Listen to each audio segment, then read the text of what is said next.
Today, I'm really grateful to be joined by someone whose work I've followed for a long time, but I've only met once and I haven't been able to have on this show yet. And that's Mouin Rabbani, who is the co-editor of Jadaliya and a non-resident fellow at the Center for Conflict and Humanitarian Studies. So, Mouin, thank you so much for doing this. Thanks very much, Peter. It's a real pleasure to be with you and your viewers.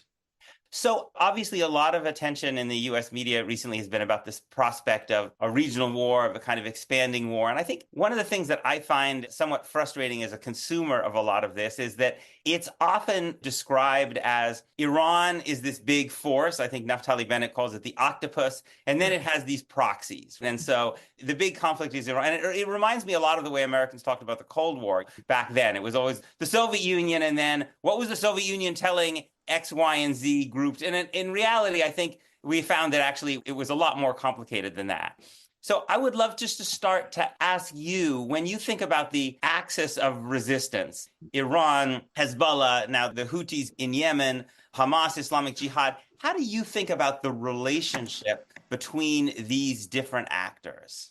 No, it's a very good question. And also your analogy with the Cold War, because if you may remember, Israel's 1982 invasion of Lebanon was at the time presented as a mortal blow, if you will, to the Soviet Union, because of course the PLO was a Soviet proxy. Well, if all of that was true, one would have expected the Palestine question to disintegrate and evaporate along with the disintegration of the Soviet Union in 1991. And that, of course, didn't happen because these are groups that have coalitions and alliances rather than exist solely to promote an external party's agenda. So, getting back to the self styled axis of resistance, I think we need to look at it as a coalition. It's a coalition of states and movements in the region who share a common agenda of seeking to reduce, eliminate, ideally, US hegemony and Israeli influence in the region. And these groups all have different relationships with each other. The Houthis, for example, had only a very tenuous relationship with Iran. And this started to strengthen in the context of the Saudi led war against Yemen that began in 2015 and the Houthis' growing need for military and political support, which Iran was prepared to offer them for reasons of its own. I think the most interesting member of the axis of resistance is, in fact, Hamas. Unlike Palestinian Islamic Jihad, which has been a committed member of this coalition from the outset and continuously since then, Hamas, in a way, has one foot in and one foot out of this coalition. As your viewers may remember, in 2011, when the Syria crisis erupted, Hamas maintained its headquarters in Damascus, in Syria, which is a core, at the time, leading member of the Axis of Resistance. But under pressure of that conflict, Hamas broke with the Syrian government. It relocated its headquarters from Syria to Qatar. This in turn led to a rupture with Iran that was not repaired until much later into the previous decade. So it was in and out, if you will. Its relationships with Iran and more recently with Syria have been repaired, but it shows again that Hamas has an agenda of its own, as do these other members. And on October 7th, all indications, including the assessment of both US and Israeli intelligence, is that Hamas did not coordinate its attacks on that day with Tehran in the sense of not having informed it of the date, the time, the scope, and all the rest of it. And it appears that people in Tehran, in Damascus, in Beirut, in Sana'a were taken by surprise by what happened, pretty much the same way all of us were. Another member of that coalition is, of course, Hezbollah. And Hezbollah is arguably the most closely aligned member with Iran. It shares very much the same ideological principles of the guardianship of the jurisprudent and so on, which is kind of a theological principle introduced by the late Ayatollah Khomeini to rule Iran, and Hezbollah firmly believes in that as well. So while on the face of it, it might seem to be the member of that axis, which is, let's say, the most proxified in this coalition, In practice, it has acted in many respects the most independently of Tehran in the sense that, yes, it coordinates and aligns closely, but is so powerful that it's also able to implement its own agenda, both nationally and regionally. Before we get into this particular moment post these Israeli assassinations, I wonder if you could talk a little bit about your assessment about how you think obviously life did not start on October 7th, but October 7th inaugurated a kind of a new phase. And I'm wondering what your sense is from the perspective of these different actors, Hamas, Hezbollah, Iran. How is the war that began on October 7th or entered a new phase on October 7th? How do they think it's going? Yes. Well, as you mentioned, the crisis erupted on October 7th, even though it had been developing for many years, arguably decades before then, that led to that point. I think if you look at it from the perspective of the members of this coalition known as the Axis of Resistance, they will have taken several conclusions. First of all, Hamas is the weakest member of this coalition. It is Israel's weakest enemy, and it is based in the smallest territory that contains Israeli adversaries. I mean, the Gaza Strip is all of 365 square kilometers, essentially the size of a postage stamp, that has been under Israeli control since 1967 and under Israeli siege since the early 2000s. Yet, it was able on October 7th, without getting into the various other aspects of those attacks at this moment, but just to look at it purely in military terms, it was the first time since the late 1940s that Israel has had to wage war on its own territory. And for that reason, many Israeli analysts have referred to that as the most severe challenge that Israel has experienced since it was established in 1948, more serious even than October 6th, 1973, when the joint forces of Egypt and Syria launched an attack on Israel, but on territories that Israel had occupied in 1967 rather than within the Green Line itself. Almost a year later, I think when these people are looking at what has happened, first and foremost, Israel's military doctrine of short, decisive wars fought on enemy territory has been completely shattered. The status quo has been completely shattered. Israel has been unable to defeat Hamas within the Gaza Strip. And its number one target, as Peter Harling recently pointed out, not only have they failed to get him, but he is now the leader of the entire movement, Yahya Sinwar. I think the members of the Axis of Resistance now see a vulnerability in Israel, an Israeli inability to fight a multi-front war, an Israeli inability even to fight a one-front war without massive US assistance.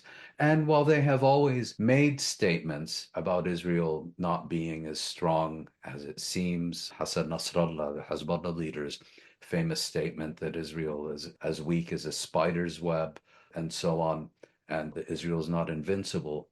One could argue that that was more at the level of rhetoric than reality. And I think the last 10 months have confirmed to these groups and states that this is, in fact, a reality, and that the possibility of defeating Israel through a war of attrition and so on does exist. And so my conclusion would be that this coalition and these groups feel not only emboldened and vindicated, but even empowered by what has been going on for the last year. Now, your question was specifically about the axis of resistance, but I think it's also important to look at how others are looking at this.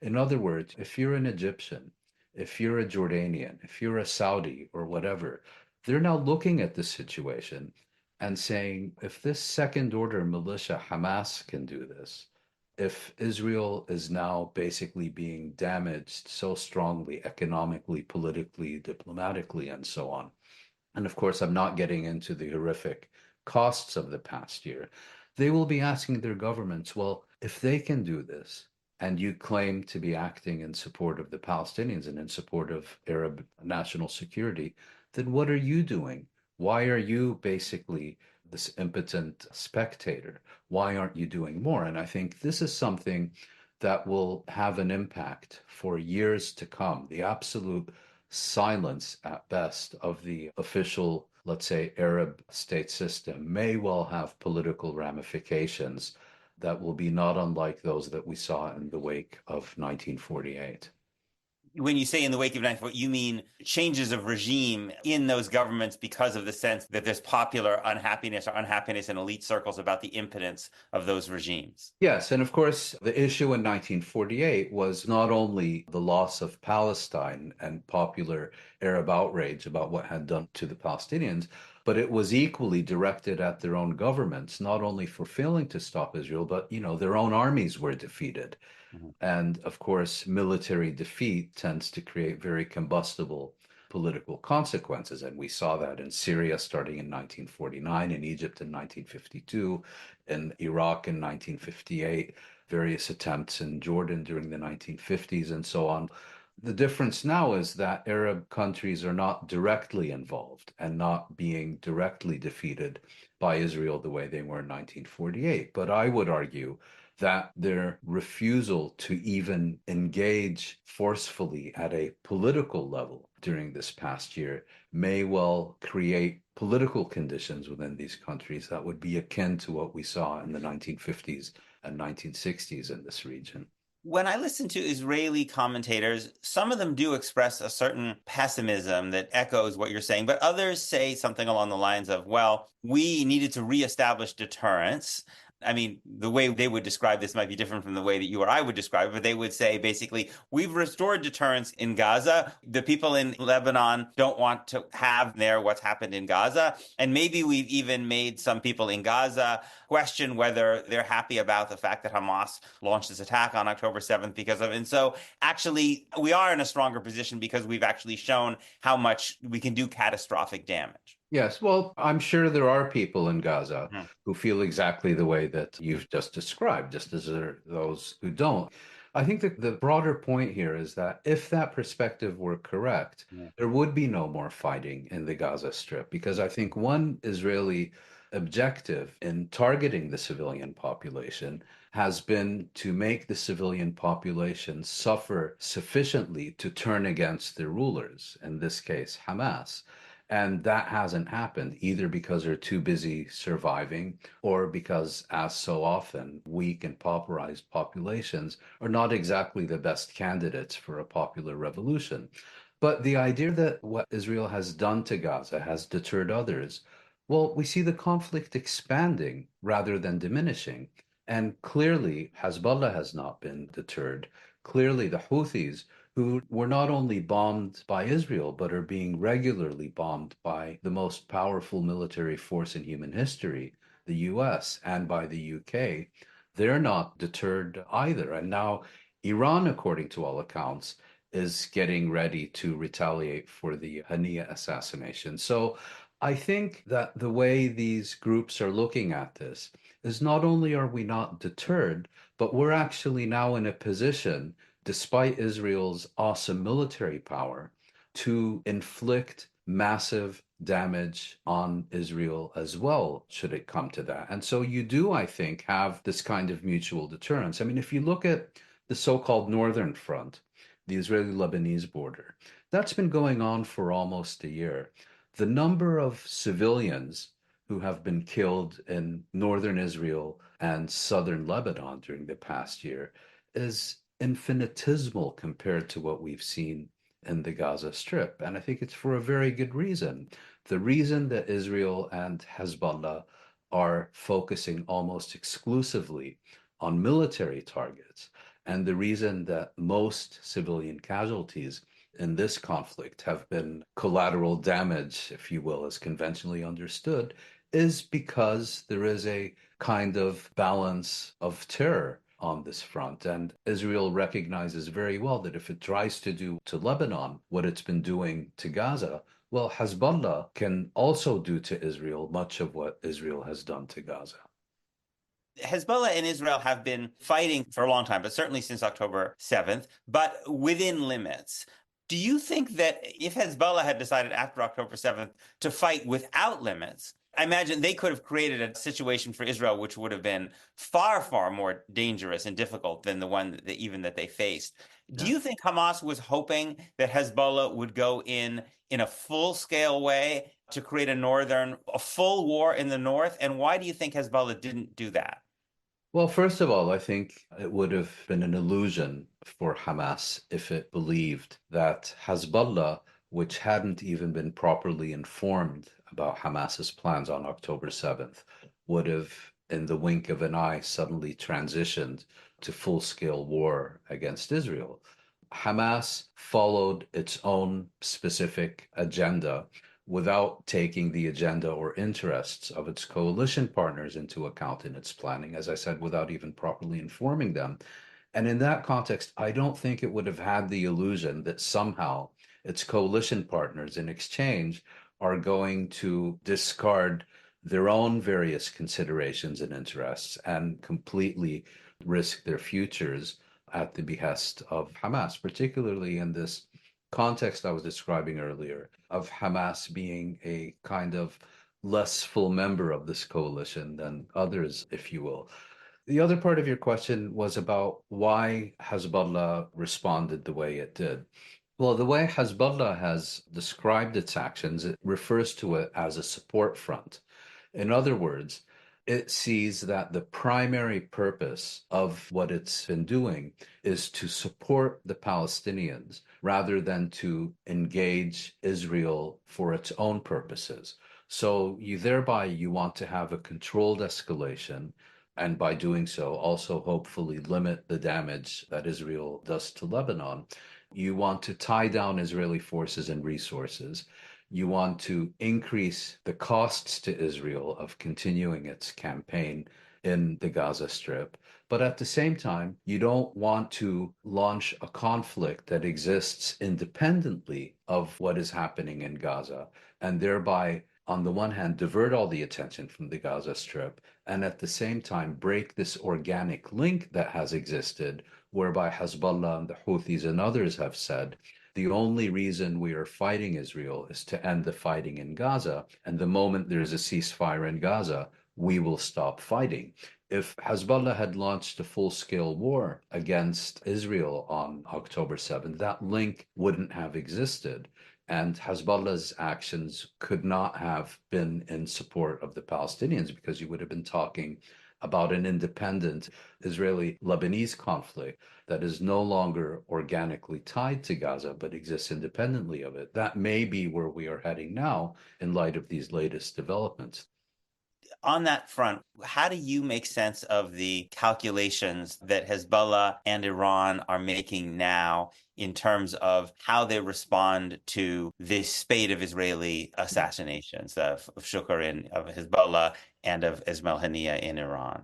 Well, of course, any response to that question is going to be purely speculative because it's impossible, I think, for virtually anyone to know what is being planned. My suspicion is that they are seeking to launch a response to these recent Israeli assassinations that will put Israel in a quandary, that will not be so, let's say, of such an escalatory nature that Israel feels it has no choice but to respond, but that if it does not respond, it will look weak. And if it does respond with a further escalation, then it will be very clearly an Israeli rather than Lebanese or Iranian responsibility for the prospect of this developing into an all-out regional conflagration that takes on a life of its own, independently of what's been happening in the Gaza Strip. I wanted to go back to something you said earlier about a war of attrition against Israel from these different members of the active resistance that, as I interpreted you saying that from their perspective, I mean, at a human level, the costs are unfathomable, but at a strategic level, that they may feel like things are actually going quite well in the sense that Israel hasn't been able to defeat Hamas, which you said is the weakest actor. So if there is this idea that there is a strategic war of attrition against Israel, What is the goal of this strategic war of attrition? Does it have a political vision? I mean, I think, again, if you talk to most Israeli Jews, or frankly, most Jews around the world, that question is almost silly to ask because it's considered self-evident. The goal is basically to kill or expel the Jews of Israel. A friend whose politics are somewhat different than mine actually made a point of sending me a report of a statement that Nasrallah made evidently in 2020, where he said, while we never said we wanted to throw anyone into the sea, those who flock to Palestine must leave. So people can find these things that validate that perspective. I'm curious, do you think there's any political vision behind this? What are they hoping is going to happen? I think we need to distinguish between political objectives and the political vision. In terms of political objectives, I think these groups collectively are trying to demonstrate that their agenda and their methods have been validated and are effective. In other words, that Israel can and should be confronted and challenged militarily because Israel is not only not invincible, but much weaker, vulnerable, and frail than we have all believed. Then many of these groups also have, of course, a domestic political context in which they're seeking to strengthen their position vis-a-vis their constituencies in relation to any rivals. So in Hamas, it would be the case of Fatah and the Palestinian Authority and similar considerations elsewhere. In terms of a political vision, I think there are different ones. I think for Hamas on October 7th, to the extent that there was a strategic objective to their actions that went beyond irrevocably shattering the status quo, it was to break the siege and set in motion a process that would lead to the end of the 1967 occupation. I think for Hezbollah, it is to demonstrate that Israel can be defeated. Would these groups collectively prefer the reality that existed prior to 1948? Of course they would. They're not Zionists. And like all of us, they have their aspirations and utopias and so on. But I can imagine that any member of the axis of resistance, irrespective of its rhetoric and irrespective of how much it would like to see a very different world, genuinely believes that the Israeli state is about to be dismantled or can be dismantled as a result of their efforts. I think they would like to see Israel weakened. I think they would like to see Israel defeated in the Gaza Strip and severely challenged in the West Bank. And I think, in their view, this will set in motion a series of dynamics that perhaps in the long term might result in their aspirations being met. But I think to describe their collective actions at this stage as somehow consciously geared towards eliminating Israel, and that those engaged in these offensives view that as a realistic objective, I wouldn't subscribe to that at all. Hmm. It's funny, I often hear people who have a more, let's say, to put it crudely, a kind of more pro-Palestinian perspective, talk about Hamas as essentially being open to the idea of a Palestinian state along the 67 lines, which is, of course, radically different than the way it's described in more pro-Israel circles. But I wanted to ask you about that because it's funny to me to try to imagine how it would be that Hamas thinks that an independent, sovereign Palestinian state on the 67 lines is a viable goal, when I know almost no Palestinian intellectuals or activists in the West who still think it's a viable goal, right? Yeah. Why would Hamas think that when Palestinian discourse that I follow has basically said that ship sailed long ago?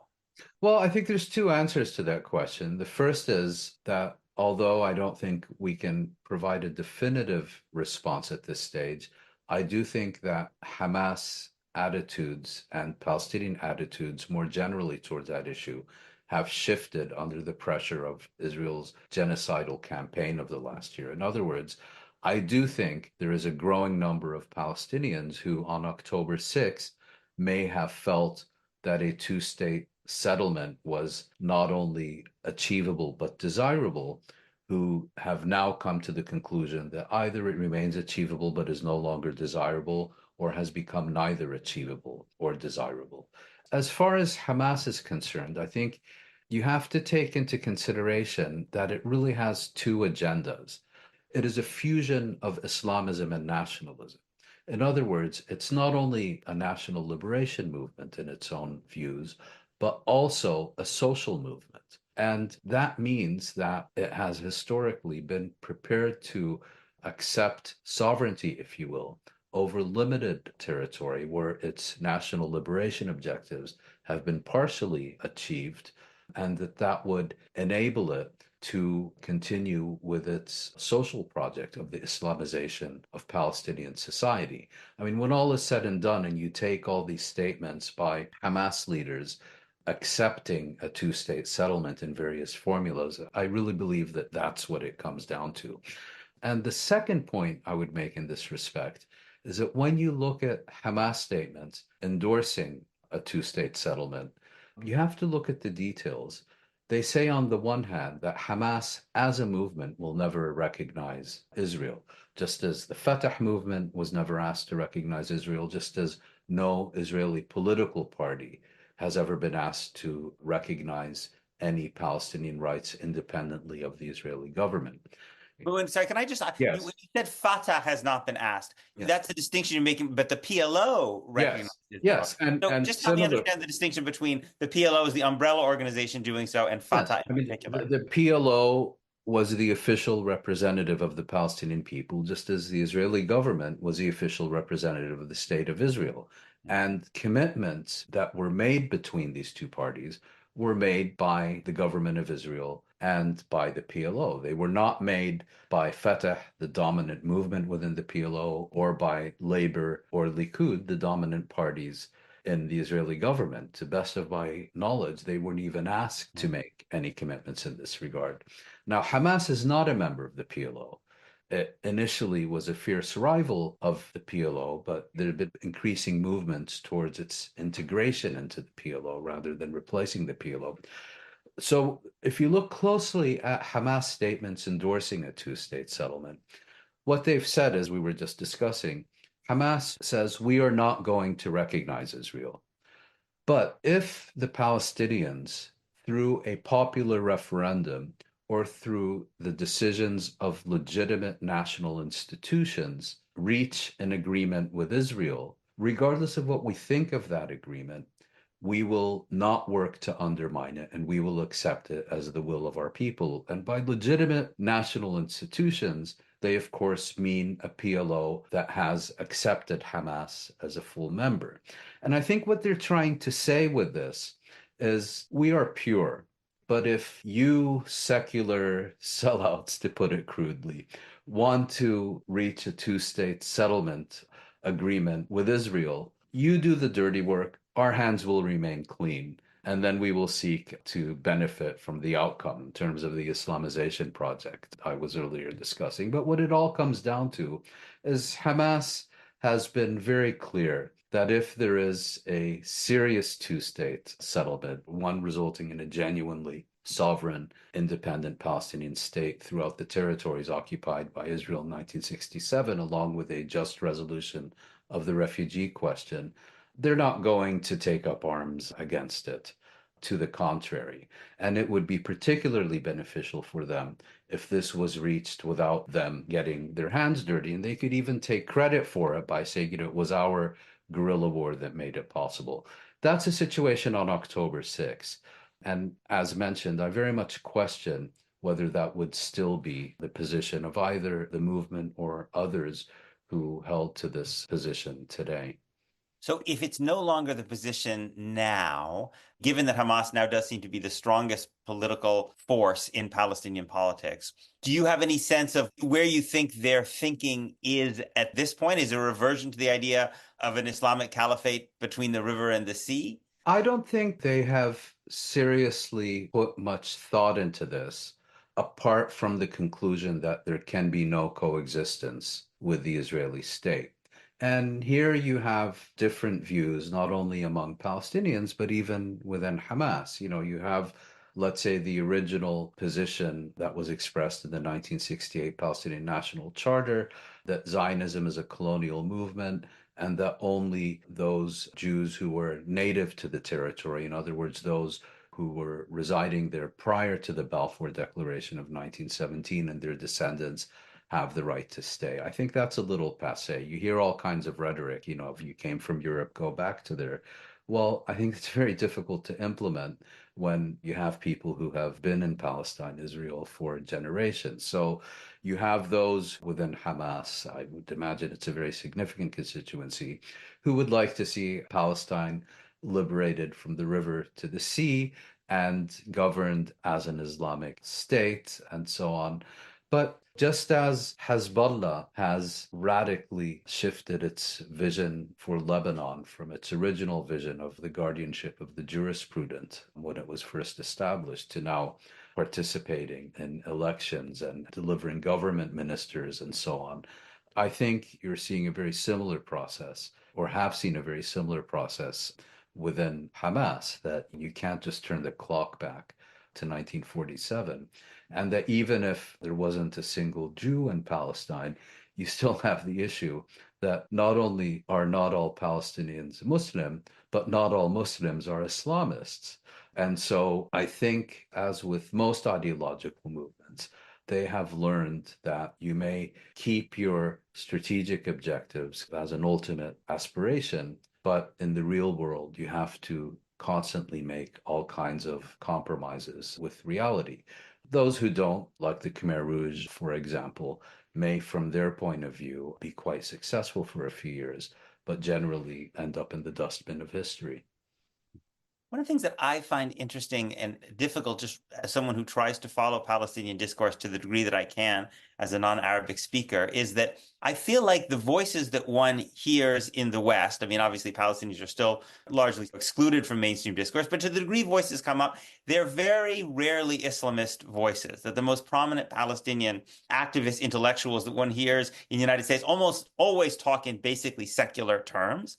And so it makes it hard to have any sense, again, if you're only an English speaker, of kind of what Palestinian Islamist discourse is. So I guess my question is twofold. First of all, if you were advising someone who is not an Arabic speaker to try to understand Palestinian Islamist discourse, are there people that you would suggest they listen to or follow or try to read? And secondly, why is it that we now have this situation where in Palestine, Israel itself, the strongest force is an Islamist party, whereas in the Palestinian solidarity world, again, at least in the US as I see it, the Islamist voices are very, very weak, or you don't hear them very much. Well, I think it's a very good question. Hamas not only has spokesmen who are quite fluent in English and have been giving interviews to the media. I mean, I think the most prominent one right now is Bassem Naim. But I would argue that they're actually have a much more organized movement than does Fatah or the Palestinian Authority. And I think the primary reason that we don't see their views more often in the media is a reflection of the media more than a reflection on Hamas. There tends to be more interest in what Israelis say about them, in what American officials say about them, and what their Palestinian rivals say about them than in what they say themselves and about themselves. And in terms of your question about the US scene, well, I think the best explanation for that is probably the extraordinary levels of legal exposure and reputational damage that would result in people coming out openly and declaring themselves Palestinian Islamists or whatever. But, there are a number of scholars and analysts who have a very deep understanding of Hamas and Islamic Jihad for that matter. I would argue that most of them are actually independent of it. There is, for example, I believe it's called the Zaytuna think tank in Beirut, which is run by Dr. Mohsen Salah, who has a quite close relationship with Hamas, if not actually being involved with it. And they publish quite a bit in English on their website as well, all kinds of studies and position papers. and so on. And there are others. I have to say, your question caught me a bit by surprise in the sense that I didn't have a list. But, recently, for example, on the website, Drop Site, that was recently Yes. established by Jeremy Scahill and Ryan Grimm, there's a very lengthy Yes. interview, in this case, with someone from Islamic Jihad rather than Hamas. So, the information is out there. It doesn't take a huge amount of effort to find it, but it does take effort. Yeah. Yeah. I think Dropsite did a series of interviews, right? One with the head of Islamic Jihad, but I think they also did maybe one or two with people from Hamas as well. Um, I wanted to ask something about your sense of discourse, someone who grew up in the Netherlands, who's very familiar with the United States. There was this line that I remember reading many, many years ago from Edward Said from The Question of Palestine, where he writes, "In the West, where I live, to be a Palestinian is in political terms to be an outlaw of sorts." And I'm curious whether that's the way you feel as you engage in discourse about this in Europe and the United States, and whether you feel like it's changing at all. Oh, it's most definitely changing. I mean, when I was growing up in the Netherlands, and here I think Europe and the United States are a little bit different, but the kind of standard response when someone asks you where you're from and you say Palestine would be, yeah, but Palestinians don't exist. The strange thing is that wasn't necessarily meant to offend. It was intended as a statement of fact. And now, of course, you still have people who will say Palestinians don't exist, they're an invention of this or that imagination. But that is now being done primarily by committed Israel flunkies for a specific political agenda. But a few decades ago, it was just the standard belief across the board. I would argue more in Europe than in the United States. If you look at what's been happening during the past year, particularly in the United States, I have to say, I never for a moment imagined that I would see this massive campaign of solidarity with the Palestinian people in my lifetime, or for that matter, in my children's lifetime. It is a miracle, I should say, but it is a man made miracle because it is based on the constant efforts of very large numbers of very committed people, more often than not working without any recognition or compensation or whatever for their efforts. And we really are standing on the shoulders of giants, chapeau to everything they've done over the years. In other words, the movement that we've seen during the past year didn't emerge out of a vacuum. But I also think due credit should be given to Israel for having sparked this movement, in part simply through its live streamed actions. But also, Israel has changed to the extent that it can no longer be all things to all people. When I was growing up, Israel could be the fulfillment of biblical prophecy when speaking with evangelicals. It could be the world's most successful socialist state when it was speaking to social democrats. It could be the West's best proxy against the Soviet Union when it was speaking to national security types. I think Israel can no longer engage in this campaign because it has shifted too far to the right. And what it has done is polarized its traditional supporters. It is no longer able to appeal to many. And of course, if you look at Europe, for example, the bastion of support traditionally for Israel in Europe, it was not among conservatives. It wasn't among Christian Democrats. Right. It was among social democrats, just as in the United States. Yes. Israel's strongest base of support was not conservative Republicans, it was liberal Democrats. And I've made the argument that Israel's strongest strategic asset over the decades, certainly since the late 1960s, it hasn't been Phantoms and F-15s and F-35s. It has been the solid bipartisan consensus in US political elites for support for Israel. And that Right. is beginning to very visibly fray.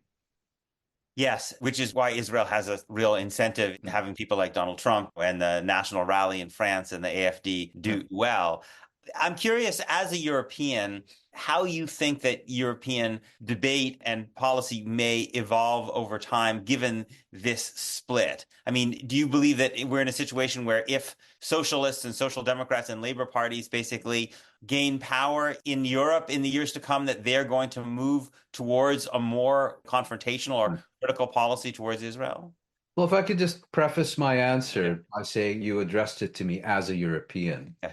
If I was an American and you would have asked me as an American, it would have been considered the most natural question in the world and no one would have batted an eyelid. But when you address someone like me as a European, I think that might seem very normal in an American context. Mm, But when I'm in Holland mm, and anyone asks me where I'm from, if I were to say I'm from here, right. next question would be, yeah, but where are you really from? You Hmm. know? Hmm. So, and it's not meant necessarily offensively, but there's a fundamental difference, I think, Hmm. between Europeans and Americans on this.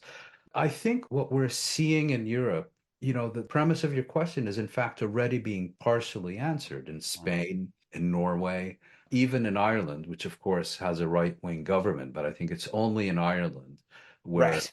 a Right. right-wing government can Right. actually do the right thing on issues that have to do with colonialism and famine. When I was growing up, it was always the governments being ahead of public opinion on this issue because public opinion, under the, let's say, triple influence of the Second World War, the Cold War, and the growing power of nativism and evangelical Christianity, was very pro Israel. Now it's the opposite. Now it's the public that is way ahead of the governments. And I think another difference between Europe and the United States is, in the US, you have a two-party system and it's winner take all. In many European countries, you have parliamentary systems with multiple parties represented in parliament, where governments are often coalition governments. And in those situations, the margins of victory tend to be much, much smaller. In other words, for political leaders, any extra votes they can get here or there could make the difference between being in government or being in opposition. And I think the most fascinating development is that until quite recently, Palestine has always been an electoral burden, if not a career killer, for politicians who embrace Palestinian rights, while obeisance to Israel has often been an electoral asset.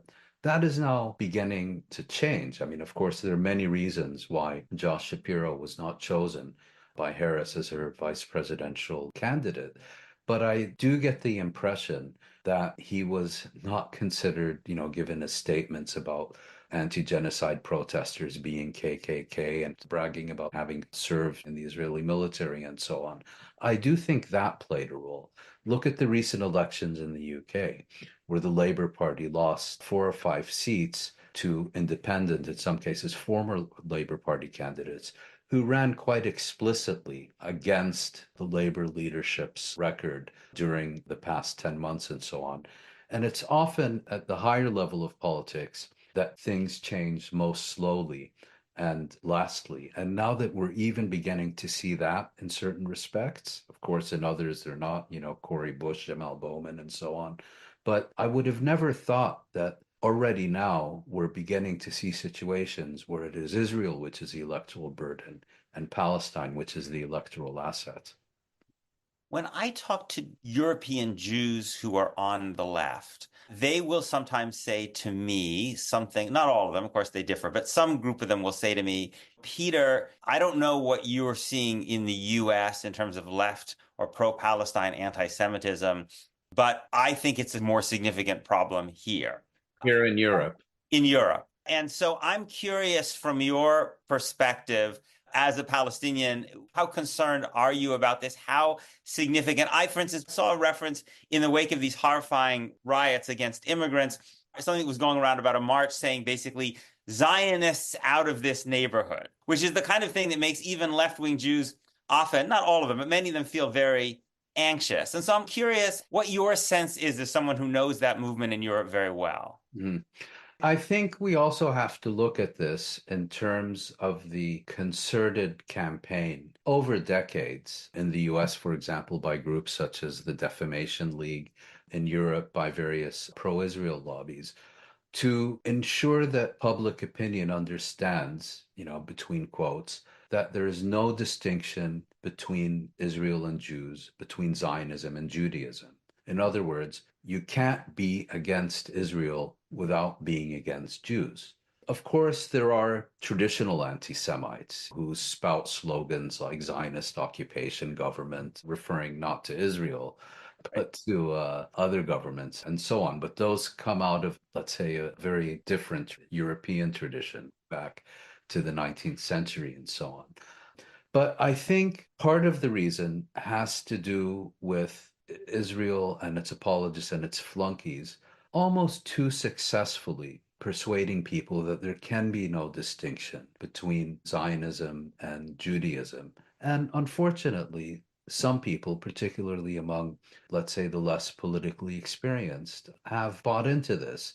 Does that make it right? Of course, it doesn't make it right, but it's also a shared responsibility. If you convince me that there is no distinction between Israel and Jews, and I'm opposed to Israeli genocide, well, then you share responsibility for the consequences if that also leads to an unjustified hostility to others. The second is, I think, also that in recent decades, Israel and pro Israeli movements have begun to solidify their relationships with the far right, with groups for which anti Semitism has traditionally been at the core of their political ideology. It has now largely been replaced by Islamophobia. Anti-Semitism has by no means disappeared, but they have kind of balanced this out with support for Israel and are getting a pass over their anti-Semitism because all we really care about is whether they support Israel or not. And Yeah. so that, I think, plays a role in this equation as well. I will say it is the responsibility of the leaderships of these Palestinian solidarity movements to be constantly vigilant for signs of anti Semitism. And at least in my view, they've been doing an outstanding job on that. And another thing that I think has played an important role is that I think also in contrast to previous eras, they're now much more than individual prominent Jews who are speaking out against Israel. You're now seeing substantial groups of European and American Jews not only participating in these movements, but even taking leadership positions in them. And that has, I think, had a very, very positive impact in making clear that this idea that there's no distinction between Zionism and Judaism is really nothing but propaganda meant to justify atrocities, first and foremost against the Palestinians, but also against others, including Jews. Mouin, thank you so much for spending the hour with us. I really appreciate it. Thank you very Can much, Peter. I just ask, because I think some people didn't catch it, the think tank in, I think, Beirut that you mentioned that has Islamist ties, what was the name of it? Zaytoun. It may have an A at the end. I just don't have it off the top of my head. No problem at all. Well, that was very, very valuable. I really, really appreciate it. And thank you so much for being with us. Thank you. Next week, our guest is going to be Josh Leifer. Josh, he's a pretty prominent journalist in the US writing about Israel-Palestine and about American Jews. And he has a new book, which is going to be coming out quite soon, which I've read most of, which is really very, very good. It's called Tablets Broken. It's a history and an argument about American Jewish life, which I think is going to provoke a lot of interesting debates because he has a lot of interesting, I think, and very smart insights on questions about the way American Jews relate to Israel-Palestine, but also some other questions. So that'll be next Friday at 11. Have a great weekend, everyone.